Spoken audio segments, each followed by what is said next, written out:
কয়দিন ধরে কিনে কিনে পানি খেতে হচ্ছে। তো এক এক সময় এক এক বোতল আসে। এই যে এটা একটা কিন্তু প্রাইস সেম 40 টাকা করে। বাট এটা বিষয় না। আমরা নরমালি এমনি সিদ্ধ পানি খাই। তো সিদ্ধ করা পানিগুলো কিন্তু রাখি এই ধরনের বোতলগুলো। তো এই যে এটা হচ্ছে দেখলাম হঠাৎ করে পুরনো বোতলটা আর এখন কিনে আনা পানির বোতল। তো এই ২ টা বোতল কিন্তু একই কোম্পানির, একই ব্র্যান্ডের, একই সাইজের। তো এই ২ টা বোতল একসাথে দেখে একটা বিষয় মাথায় আসলো, যেটা আপনাদেরকে শেয়ার না করলে নয়। এখান থেকে অনেক কিছু জানতে পারবেন আপনারা। দেখেন, এই পানির বোতলটা কিন্তু আজকে সকালে আনছি। তো 40 টাকা নিছে। দেখেন একদম কত সুন্দর। তো ছোট ভাইকে বললাম যে তুমি নেক্সট টাইম কিনলে এই কোম্পানির বোতলটা আনিও, যাতে বোতলটাও রিইউজ করা যায়। তো নরমালি কারণ সিদ্ধ পানিগুলো রাখতে হয়, আম্মু এগুলো ইউজ করে। তো দেখেন কত সুন্দর বোতল, একদম ভালো, দেখতে অনেক ভালো লাগতেছে। কিন্তু এই বোতলটা কিন্তু এখানে বাজারে আসার আগে ফ্যাক্টরিতে কিন্তু এগুলো হচ্ছে দানা হিসেবে আসে, প্লাস্টিকের দানাগুলোকে দিয়ে এই বোতল তৈরি করে। আর এই বোতল যখন এই পানি কিনি আমরা কাস্টমাররা, তখন এই বোতলটা পানি খাওয়ার পরে বিভিন্ন কাজে এক একজনে এক এক কাজে ইউজ করে। বাট আমি বা আমরা নর্মালি ইউজ করি পানিটাকে স্টোর করার জন্য, যে সিদ্ধ পানিগুলো। তো দেখেন এটা চেহারা কি অবস্থা হয়েছে।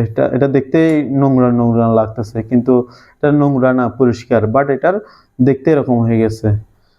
আর এটা যখন আরো কিছুদিন ইউজ করব, দেখা যাবে একদম অবস্থা খারাপ হয়ে যাবে, এটা আর ইউজ করা যাবে না। তখন এটাকে হয় ফেলে দিতে হবে ডাস্টবিনে, ডাস্টবিন থেকে হয়তো রিসাইকেল হয়ে যাবে, হয়তো আবার এটাকে ফ্যাক্টরিতে নিয়ে কেউ না কেউ নষ্ট করে ফেলবে। এভাবেই এটার লাইফ সাইকেলটা এভাবেই চলবে। তো এখান থেকে একটা যেটা লাইফ লেসন আপনাদেরকে শেয়ার করতে চাচ্ছি, সেটা হচ্ছে আপনার এটা কিন্তু সেম থিওরিটা আমাদের পৃথিবীর সব কিছুর ক্ষেত্রে যায়। যেখানে শুরু আছে সেখানে শেষ আছে। এই যে আমরা অনেক মানুষ আছি যে আমরা বিশেষ করে নতুন পয়সাওয়ালা হলে বা নতুন শিক্ষিত হলে আমাদের মধ্যে একটা অহমিকা, দাম্ভিকতা চলে আসে, যে মনে করি যে এটাই আলটিমেট, আর আমার শেষ হবে না। বিশেষ আর ক্ষমতার কথা বলতে পারি, যে কেউ একজন ক্ষমতায় আসলো, কোন একজন নেতা, তার আচার ব্যবহার, তার কাজকর্ম এমন, সে আজীবনে থাকবে। তো কিন্তু আমরা ভুলে যাই যে যেখানে শুরু আছে সেখানে শেষ আছে। এই যে বিগত সরকারের কথা বলেন, তারা মনে করছিল যে তারাই আজীবন থাকবে, আর কখনো যেতে হবে না, তারাই আজীবন ক্ষমতায় থাকবে।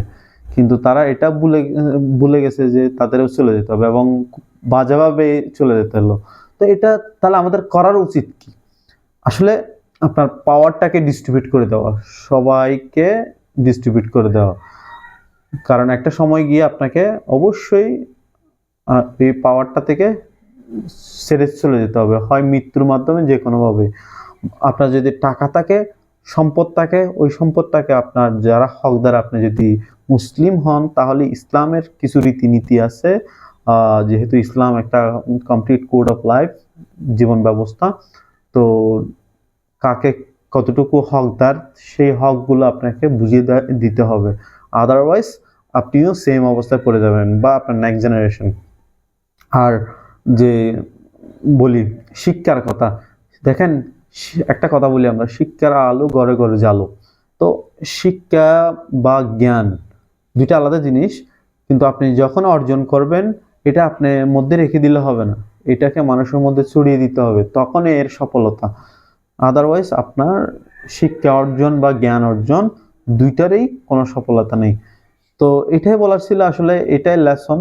তা আমরা যাতে সবাই এটা বুঝি, তখনই আমাদের পরিবার সুন্দর হবে, সমাজ সুন্দর হবে, রাষ্ট্র সুন্দর হবে। এভাবে আমরা এগিয়ে যেতে পারি, এবং পৃথিবীর উন্নত দেশগুলো এভাবে এগিয়ে যায়। তো ধন্যবাদ। আসসালামু আলাইকুম।